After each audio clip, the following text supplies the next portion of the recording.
8장 6절과 7절. 네, 합독합니다. 시작. 너는 나를 도장같이 마음에 품고 도장같이 팔에 두라. 사랑은 죽음같이 강하고 질투는 수올같이 잔인하며 불길같이 일어나나니 그 기세가 여호와의 불과 같으니라. 많은 물도 이 사랑을 끄지 못하겠고 홍수라도 삼키지 못하나니 사람이 그의 온 가성을 다 주고 사랑과 바꾸려 할지라도 오히려 멸시를 받으리라. 아멘. 자, 19번째 오늘 사랑은 고백이다. 잘은 기억이 안 나는데 불려지지 않는 노래는 노래가 아니고 낭독되지 않는 시는 시가 아니고 또 고백되지 않는 뭐 그런 사랑은 사랑이 아니다. 고백하지 않으면 짝사랑밖에 되지 않죠. 영원한 짝사랑. 그것은 가슴 아픈 사랑의 모습입니다. 사랑은 고백하고 드러나고 물론 고백으로 우리가 상처 받을 수도 있지만 그러나 고백함으로써 이 사람이 나를 사랑하는구나 알 수가 있죠. 그래서 결혼식을 하면 아주 중요한 순서가 있는데 바로 서약식입니다. 서약을 해야 이제 성혼을 선포하게 되죠. 서약 없이 결혼이 이루어질 수는 없지 않습니까? 신앙도 세례식을 통해서 우리가 신앙의 어떤 첫 헌신, 첫걸음을 내딛는다고 보면 이 세례식 하기 전에 세례 문답을 합니다. 세례 문답할 때 또 세례식 할 때도 어떤 서약을 받지요. 서약이라는 게 공식적인 어떤 고백의 의미인데, 자, 이 솔로몬과 술람미의 어떤 그런 사랑 이야기에서 이제 솔로몬의 변함없는 사랑을 확인하고 그 후에 술람미가 이제 신앙의 어떤 성숙과 성장의 모습으로 이제 변화되는 그런 모습들을 우리가 이제 성경을 통해서 보고 있는데요. 6절, 7절은 여러 가지 어떤 해석의 의미들이 있지만 전체적인 어떤 이 아가서의 흐름을 보면 내가 이 솔로몬을 처음엔 사랑한다고 해서 결혼했지 않습니까? 그런데 실수해서 나 좀 편하자고 잠 1시간 더 자겠다고 뭐 옷 갈아입고 뭐 발 씻는 게 이게 조금 귀찮다고 문전박대해서 큰 위기를 겪은 적도 있었지요. 이런저런 겪으면서 이제 그 사랑이 그냥 풋사랑, 그냥 어떤 신혼의 어떤 그런 사랑의 의미가 이제 성장해서 이제 깊은 그리고 높은 어떤 그런 사랑의 성숙을 보여주면서 그제서야 내가 이 남자를 이렇게 사랑해야 되겠다 이런 마음을 가지고 이것을 이제 고백하는 그런 내용이 되어 있습니다.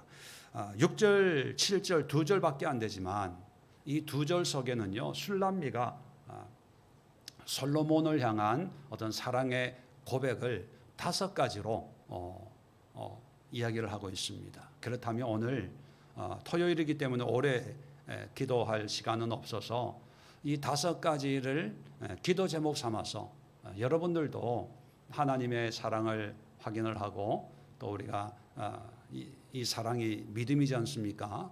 믿음으로 하나님을 섬기는 삶을 살 때 여러분 이 5가지의 이 고백을 날마다 또 이 고백에 합당한 그런 각오와 마음가짐으로 그렇게 믿음 생활을 하면 정말 아름다운 그런 은혜의 풍성한 결실이 있는 그 결실에 대해서는 이제 내일 말씀을 드리려고 합니다. 내일 주일 설교 제목이 사랑하면 사랑할수록 어떤 뭐 노래 가사 같죠? 사랑하면 사랑할수록. 자, 첫 번째 6절에 보면 너는 나를 도장같이 마음에 품고 도장같이 팔에 두라. 우리가 도장하면 우리식의 도장은 어떤 모습입니까? 인감 도장 가지고 다니는데 고대 사회의 도장은 뭐 인감 도장 뭐 이런 게 아직 없고요. 이 당시의 도장이라고 하는 것은 가축에 찍는 불도장 있죠. 어떤 내 소유를 확인하는 어떤 그런 흔적들입니다. 기호, 뭐 부호, 뭐 이런. 그래서 지금 술라미는 양을 치는 목동 아가씨였죠. 그러니까 그 당시에 도장의 의미는 우리가 가지고 있는 이런 도장의 개념이 아니고 내 소유를 확인하는 어떤 그런 상징적인 표시. 가축을 치니까 가축에다가 어떤 기호를 한다든지 낙인을 찍는다든지 그런 의미입니다. 자, 그런데 너는 나를 도장같이 마음에 품고 도장같이 팔에 두라. 여기 동사가 품고 두라라고 이렇게 번역을 했는데 원어에는 한 단어예요. 그 단어의 의미가 뭐냐면 도장을 찍는다, 새긴다 그런 뜻이에요. 그렇게 이걸 원어적으로 해석을 하면 너는 나를 마음에 도장을 새기고 또 팔에 도장을 새겨라. 도장을 찍어라. 뭐 이런 의미입니다. 그 얘기는 뭐냐면 마음에 불도장을 찍고 팔에 불도장을 찍으라는 거예요. 마음에 여기 어떤 분들은 설교를요 도장을 이렇게 팔에 차고 다닌다고 그렇게 이해하는 분들도 없지 않아 있더라고요.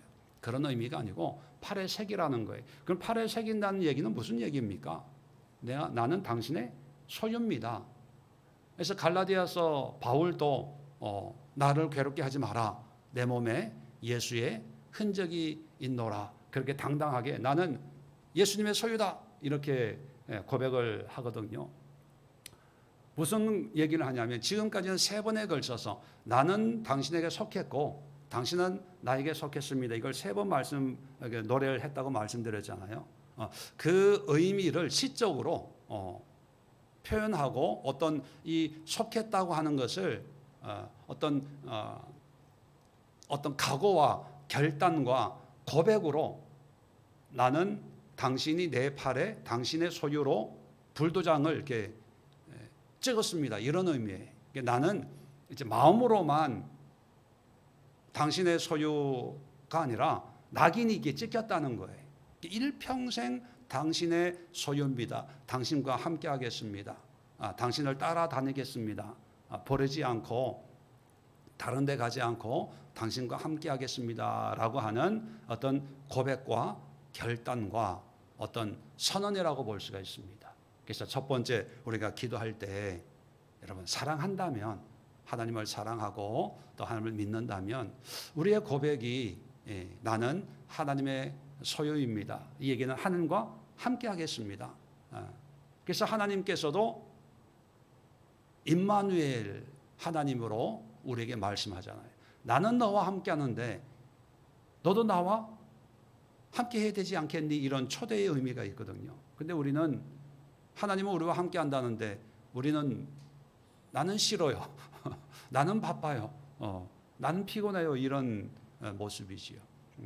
이 도장같이 마음에 품고 이것이 하나님이 내 마음에 불도장을 찍고 팔에 도장을 찍었다. 그래서 이제 나는 내 인생은 내 것이 아니라 하나님의 것입니다. 하나님의 영광을 위해서 하나님과 함께 살겠습니다. 여러분 기도하시면서 오늘 이 기도를 아주 진심으로 전심으로 마음을 담아서 간절히 기도하면서 오늘은 뭘 주세요 하는 그런 기도가 아니라 내가 이렇게 할게요.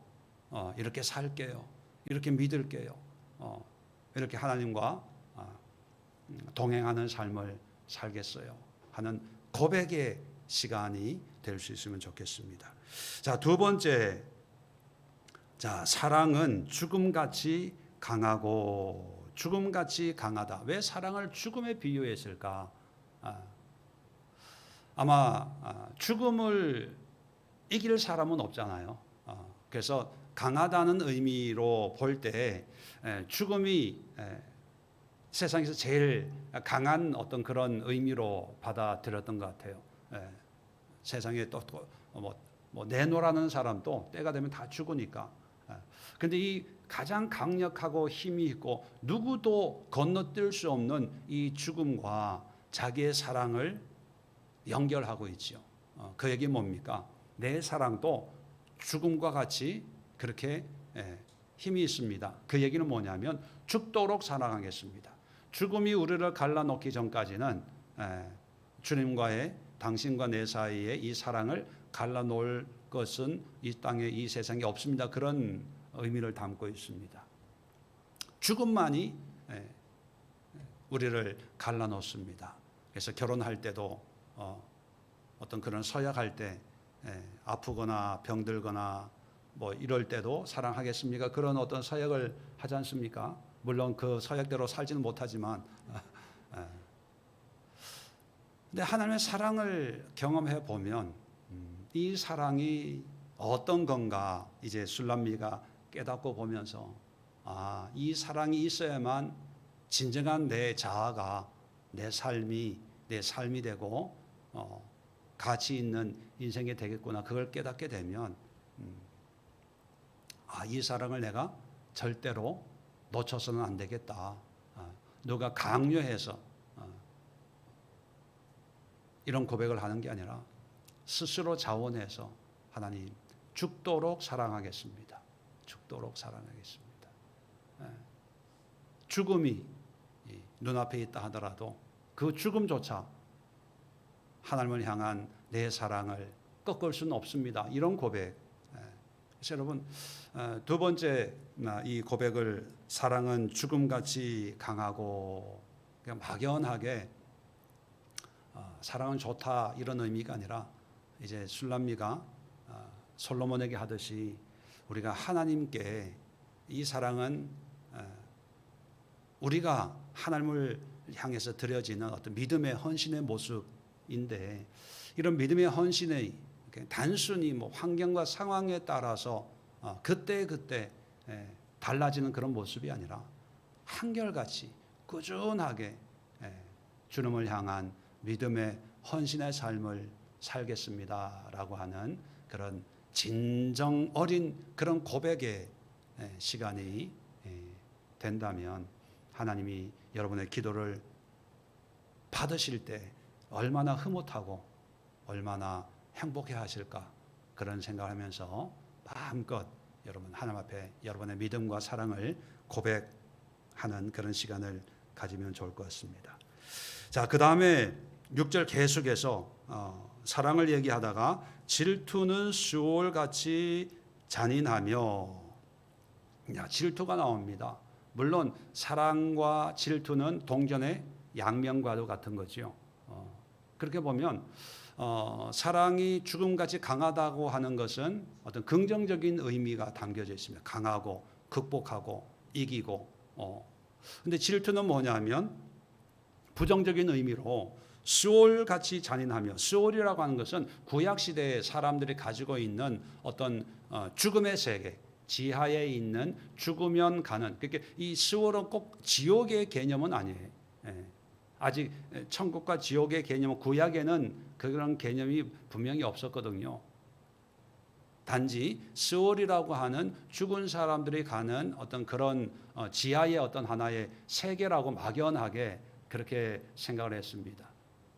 자, 그런데 이 스월같이 잔인하다고 하니까 잔인하다고 하는 것은 좋은 게 아니잖아요. 그렇게 보면 이 스월이라고 하는 그 이미지가 어둡고 땅속이라고 하는 것은 밝은 것이 아니거든요. 이게 침침하고 우울하고 뭐 어떤 그런 이미지로 이제 사람들을 가지고 있는데 이 질투를 유발하면 이렇게 잔인해진다는 거죠. 수월같이 불편하고 어둡고 이렇게 질투 나게 하면 안 된다 그런 의미예요. 그러면 질투 나게 하지 않는다는 얘기는 뭘까요? 왜 질투합니까? 정연이가 유집사 질투할 때 어떤 때에 질투가 나지? 나 말고 딴 여자 쳐다보고 있을 때.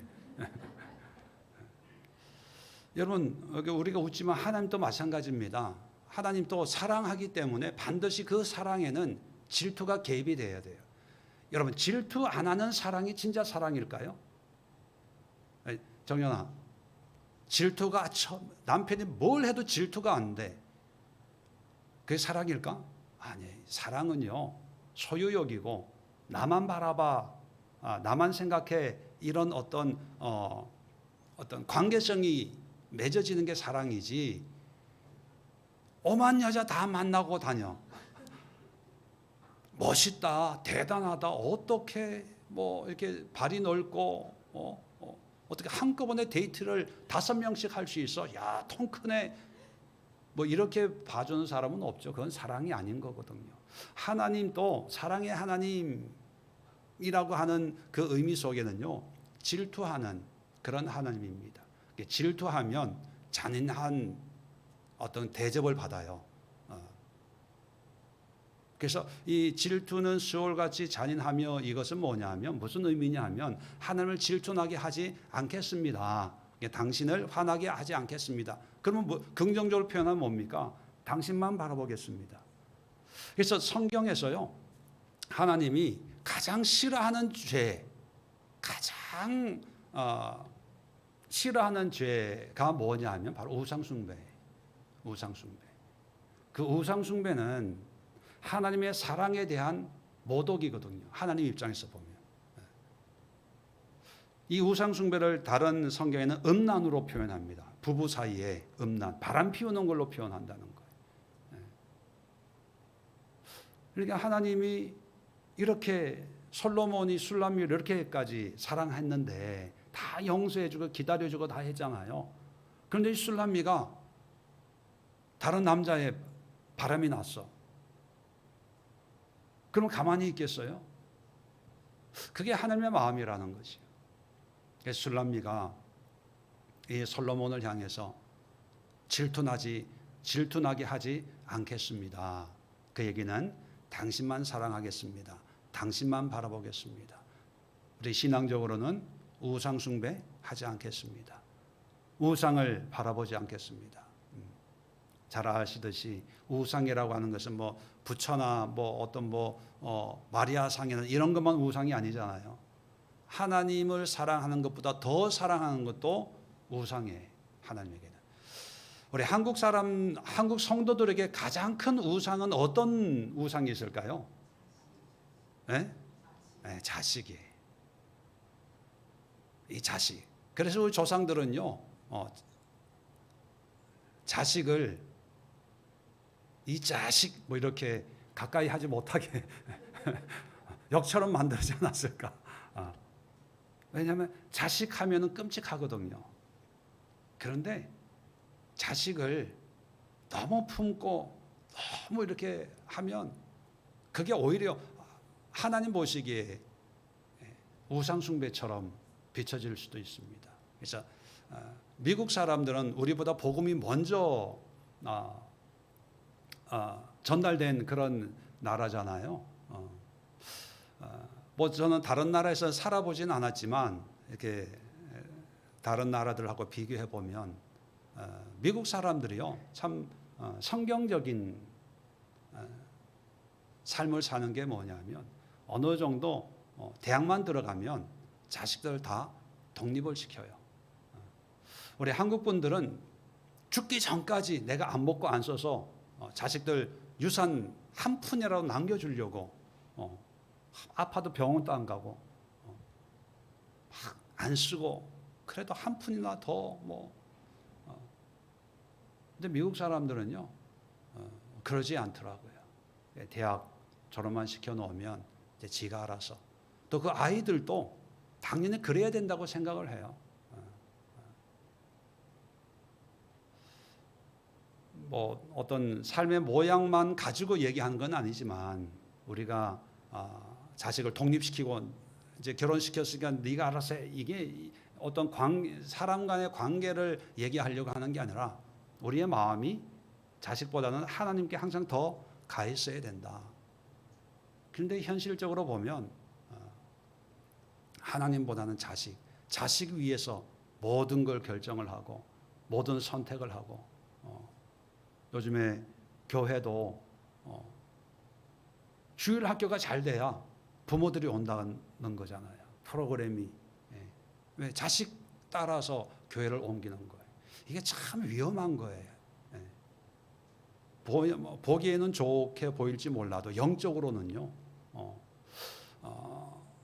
자식의 어떤 신앙을 위해서 뭘 위해서 하는 그 의식이 바로 그 의식 속에는 뭐가 있냐면 욕심이 있는 거예요. 욕심. 내 자식이 잘 되기를, 은혜 받기를, 믿음 생활 잘 하기를. 그게 욕심이거든요. 욕심이 있는 사람이 우상 숭배를 해요. 저희 부모님 세대도 보면 욕심이 있어요. 왜 욕심이 있냐? 내가 해줄 수 있는 게 없으니까 부처님이 해주기를 바라는 그런 욕심이 있어서 비나이다를 그렇게 열심히 하는 거예요. 우상 숭배는 욕심이에요. 우상 숭배하는 사람들 다 보면요, 그 속에는 욕심이 많아요. 여러분 주변에도 한번 보세요. 다 욕심이에요. 그런데 이런 분들이 교회 생활하면서도 이게 우상 숭배라고 생각을 못 하는 거예요. 그냥 자식 잘 되게 하기 위해서 우리 문화잖아요. 우리가 그렇게 살아왔잖아요. 이게 당연한 거예요. 그런데 자식도 안 되고요. 또 누구도 안 될까요? 본인도 안 돼요. 본인도 떠돌이. 참 비참한 거예요. 이제 술람미가 솔로몬을 향해서 질투나게 하지 않겠습니다. 그건 비가 오나 눈이 오나 좋을 때나 슬플 때나 나는 당신만 붙들고 늘어지겠습니다. 뭐 이런 고백이거든요. 당신만 바라보겠습니다. 여러분들 기도하시면서요. 물론 교회 떠나지 말라 이런 얘기는 아니에요. 오해하지 마세요. 하나님만, 내가 하나님을 바라봐야지. 내가 하나님 바라보는 그 믿음을 자녀가 보고 신앙생활을 하는 거지. 나는 하나님 바라보지 않고 자녀만 바라봐. 너 뭐 할래? 늘 맞춰줘. 어떤 가정들을 이렇게 보면 신앙생활 하는 가정들에, 근데 그 자녀들을 보면요, 그 자녀들의 어떤 신앙의 모습에 특징이 있는데 그 특징이 뭐냐면 교회나 이런 거를 가치 있게 생각하지 않아요. 교회 예배, 교회, 목사님, 설교 이런 걸 가치 있게 여기지 않아요. 왜 그러냐 하면 그 부모들이 그렇게 보여줬어요. 왜? 그냥 무슨 일이 있으면 교회 옮겨 그냥. 또 여기가 좋다고 하면 이 교회를 옮겨. 그런 거를 어렸을 때부터 어깨너머로 봤거든요. 그러니까 교회라고 하는 그 어떤 신앙의 어떤 좋은 유산에 대해서 중요하다라는 생각이 없는 거예요. 그냥 교회 가면 가는 거고 안 가면 안 가는 거고 교회가 뭐 한두 개야? 때가 되면 가면 되고. 근데 반대로 어떤 가정은요, 비가 오나 눈이 오나 꾸준하게 교회를, 휴가 가도 주일 되면 돌아와. 그럼 보통 사람들이 율법도 아니고 주일 성수를 꼭 본교에서 해야 되나? 휴가 가서 해도 되지 뭐 그렇게 얘기할 수도 있어요. 그런데 자녀들이 그걸 보고요, 믿음이 있든 없든 간에 자녀들이 휴가 가도 예배는 교회에서 드려야 돼. 이런 생각이 있어서 교회가 중요하다는 그런 생각을 무의식 속에 늘 가지는 거예요. 물론 그게 신앙의 전부는 아니지만 그러면서 어떤 계기를 통해서 신앙생활이 이루어지더라는 거예요. 믿음이 회복이 되고 은혜가 회복이 되고. 중요한 것은 누가 하나님 잘 믿기를 원하지 말고 내가 하나님을 전심으로 단마음, 일편단심, 오직 하나님, 예수님이라고 하는 그런 각오와 결단의 모습을 보여줘야 돼. 이게 아니면 믿지 않은 남편들 있는 분들 있어요. 열심히 아내가 또 배우자가 교회 생활 하잖아요. 웃어요. 왜 웃냐? 네 그렇게 열심히 해봐. 내 말 한마디 교회 옮겨. 나 그 교회 싫어. 하면 너 옮기잖아. 가소롭게 여겨요. 그 얘기는 뭐냐면 우리가 그렇게 행동을 했다는 거예요. 여러분, 기도하시면서 이제는 어떤 일이 있어도 하나님을 의지하겠습니다. 내 인생의 가장 중요한 분이 하나님인 것을 고백하고 선포하겠습니다. 이런 헌신의 고백의 기도를 드리십시오. 그리고 결단하세요. 자, 네 번째, 잔인하며, 여기까지 끊어지고, 불같이 일어나나니 그 기세가 여호와의 불과 같으니라. 많은 물도 이 사랑을 끄지 못하겠고 홍수라도 삼키지 못하나니. 자, 보면 이제 불이 나옵니다. 불인데 이 불과 연결되는 게 7절의 물이에요. 많은 물이 이 사랑을 끄지 못하겠다. 자, 이 사랑이라고 했는데 이 사랑 대신에 뭘 집어넣으면 이해가 빠릅니까? 불. 6절에 있는 불. 그죠? 그러니까 사랑이 불같이 일어나요. 사랑을 이제 술람이가 이런 고백을 하는 거죠. 많은 물, 홍수도 끌 수 없는 그런 불같은 사랑을 하겠습니다. 이런 고백이라는 거죠. 그러면 이 불같은 사랑이라는 게 어떤 의미냐면 한번 반짝 타오르는 어떤 그런 정열적인 의미라기보다는 꺼지지 않는 불, 타오르는 불, 그 불의 의미를 이제 6절에 보면, 끝에 보면 그 기세가 여호와의 불과 같으니라. 하나님의 불과 비교하고 있어요. 이 하나님의 불은 꺼지지 않거든요. 세상의 불은 이게 꺼집니다. 추울 때나 피고 뭐 밥할 때나 하고 잠깐 있는 그런 불이 아니라는 거예요. 영원한 불, 꺼지지 않는 불. 이렇게 감정적으로 뭐 불같이 은혜 받고 성령 받고 했다가 뭐 사그라들고 그런 사랑이 아니라 하나님의 불처럼 꺼지지 않는 한결같은 그런 불 같은 뜨거운 사랑을 하겠습니다. 우리 신앙의 자세지요. 물론 냉랭할 때도 있고 식을 때도 있지만 늘 뜨겁게 은혜를 사모하고 또 열심과 열정과 정성으로 하나님을 온전히 섬기겠습니다. 이런 고백을 하는 거예요. 이제 결혼하고 나면 좀 익숙해지면 좀 이렇게 관심이 이제 좀 멀어지잖아요. 요령이 생겨서 이제 이럴 때는 이렇게 하고 좀 요령 부리고 뭐 좀 눈치껏 뭐 이런 의미가 아니라 불같은 그런 사랑이라는 건 뭡니까? 한결같은 마음으로 열심을 다해서 내 몸을 사르지 않고 최선을 다해서 하나님을 섬기겠습니다. 다른 말로 표현하면 뭐 열심히 최선을 다해서 적극적으로 뭐 이런 의미로 우리가 이해를 해도 크게 뭐 상관이 없을 정도입니다. 그래서 오해해서는 안 될 게 불이라고 해서 잠깐 있다가 없어지는 게 아니라 하나님의 불과 비교하는 걸 보면서 이것이 꾸준하게 열심과 열정으로 하나님을 섬기고 사랑하는 그런 신앙의 모습을 가지겠다는 어떤 그런 고백, 선언이다 하는 것을 기억을 하면 좋겠습니다. 자, 그 다음에 마지막으로 그 7절 끝에 보면 사람이 그의 온 가산을 다 주고 사랑과 바꾸려 할지라도 오히려 멸시를 받으리라. 이건 뭐 잘 이해가 되는 부분입니다. 온 가산이라고 하는 전 재산이라는 얘기죠. 그걸로 내 사랑과 바꾸려 한다면 여러분 바꾸시겠어요? 안 바꾸시겠어요? 솔직하게 솔로몬 같은 재벌이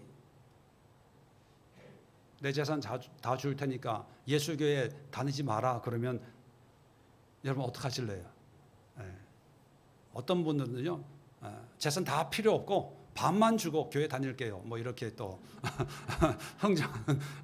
흥정하는 분도 없지 않아 있겠지만 이 솔로몬은 이 술람미는요 솔로몬이 얼마나 부자입니까? 그죠? 재벌 중에 재벌 아니겠어요? 그런데 사람이라고 하는 이 말을, 이 단어를 솔로몬이 이렇게 집어넣어도 괜찮아요. 솔로몬이 그 온 가산을 다 주고 내 사랑을 바꾸려 할지라도 안 받고 이 정도가 아니라 오히려 멸시를 받으리라. 그 얘기 뭐냐면 내 사랑이 어떤 것보다도 귀하다는 거예요. 바꾸지 않겠다는 거예요. 타협하지 않겠다는 거예요. 오히려 타협하려고 한다면 내가 오히려 멸시할 거야. 그러니까 짓밟아 버릴 거야. 무시할 거야. 걷어차 버릴 거야. 이런 의미거든요. 이게 뭐 바울이 배설물로 여겼다 이런 것처럼 멸시하겠다는 거에 정말 가치 없는 걸로 아무것도 아닌 걸로 그렇게 여기겠다는 거죠. 이게 뭐냐면 내 사랑의 진실성 또 내 사랑의 어떤 가치를 본인 스스로가 아주 크게 여기는 거죠. 이게 무슨 뜻이냐면 우리가 하나님을 향해서 가지고 있는 이 믿음, 신앙이 돈보다 세상의 어떤 것보다 더 귀합니다. 이런 고백이라는 거예요. 현실적으로는 세상에 요즘에 돈이 뭐 최고죠. 돈 벌 수만 있다면 뭐 믿음이야, 신앙이야. 당장 지금 안 해도 나중에 해도 되고 좋은 학교 갈 수만 있다면 지금이 아니라 대학 가서 신앙생활 하면 되고 뭐 학부모들의 생각이 그렇잖아요. 이게 시대의 모습이어도 술람미는 나는 그렇게 안 살 겁니다. 하나님을 향한 나의 믿음이 세상의 어떤 것보다 가장 귀하고 값집니다. 어느 것과도 바꾸지 않겠어요. 그런 고백이에요. 그렇다면 우리도 하나님의 이 사랑을 이번 아가서를 통해서 경험하고 또 이 하나님의 사랑에 우리가 어떤 믿음, 어떤 마음으로 하나님 앞에 나아가야 될지 그런 걸 알았지 않습니까? 그런데 제가 단언하건대 다음 주 되면 이 마음이 이제 스물스물 흐물흐물해질 거예요. 왜냐하면 이번 21일 동안은요 매일 교회에 와야 되니까 친구도 만나지 못했고 뭐 내가 하고 싶은 것도 하지 못했고 뭐 내 일상에 그런 삶의 여유가 없어서 집교회 뭐 직장교회 했는데 이제 20일 기도가 없어지면 저녁에 이제 TV도 봐야 되고요. 그동안 못 봤던 드라마도 봐야 되고요. 친구도 만나야 되고요. 이제 8월 이제 휴가도 가야 되고요. 그러다 보면 이제 귀차니즘, 작은 여우들이 이제 스물스물 다니면서 이제 여러분들을 흔들 겁니다. 그리고 더 가치 있는 것들, 중요하다고 하는 것들, 의미 있다고 하는 것들, 급하다고 하는 것들이 스물스물 올라오게 될 것이요. 그럴 때 정말 하나님을 진심으로 사랑하는 사람, 그 믿음의 가치를 아는 사람들은 별로 문제가 안 돼요. 문제가 안 돼요. 근데 그 믿음의 가치를 깨닫지 못하는 사람들은요, 이제 적당히 타협하게 되죠. 그래서 이제 나중에 몇 달 뒤에 저한테 와서 물어봐요. 뭘 물어볼까요? 목사님, 40일 기도는 뭘로 할 거예요? 이번 기도회는 어떤 말씀을 할 거예요? 왜냐하면 이제 이게 바닥난 거예요.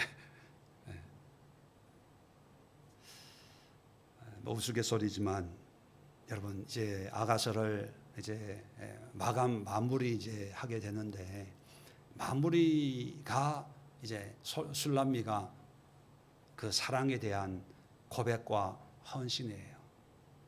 헌신. 사랑이 뭔가 안다고 되는 게 아니고 사랑을 느낀다고 그 사랑이 내게 되는 게 아니고요. 좋은 사람 만났다고 사랑이 성숙해지는 게 아니더라고요. 내가 사랑 받을 만 해야 그 사랑이 이루어지는 거지. 좋은 사람 만났다고 결혼합니까? 혹시 또 기도하다가 또 떠나간 첫사랑 생각하면서 그때 내가 좀 정신 차렸으면 이러고 살지 않겠지. 과거를 또 후회하는 분도 없지 않아 있는데, 여러분, 후회할 문제가 아니라 내가 사랑을 받을 준비가 되어 있어야 사랑을 누릴 수가 있더라고요. 근데 내가 준비 안 하고 사랑 많은 사람을 찾아만 다녀. 좋은 사람. 그래서 찾아요. 그런데 보면 평생을 싸우고 살아. 그 좋은 사람을. 그 아름답고 이쁜 사람을 평생을 날마다 여우 잡는다고 몽둥이 들고 다니면서 이게 뭐 사는 게 아니잖아요.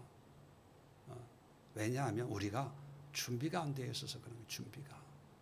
사랑의 고백이라고 하는 것은 내 마음을 정하는 거예요. 결단하는 거예요. 선포하는 거예요. 잘 안 되겠지만 또 넘어지겠지만 우리는 연약하잖아요. 그래도 고백하고 선포하고. 술람미가 실수했어요. 그래도 솔로몬은 다른 후궁, 다른 또 아가씨 찾아다니지 않고 처음 만났던 그 사과나무 그늘 아래에 가서 그 동산에 가서 기다리고 있잖아. 이게 하나님의 마음이거든요.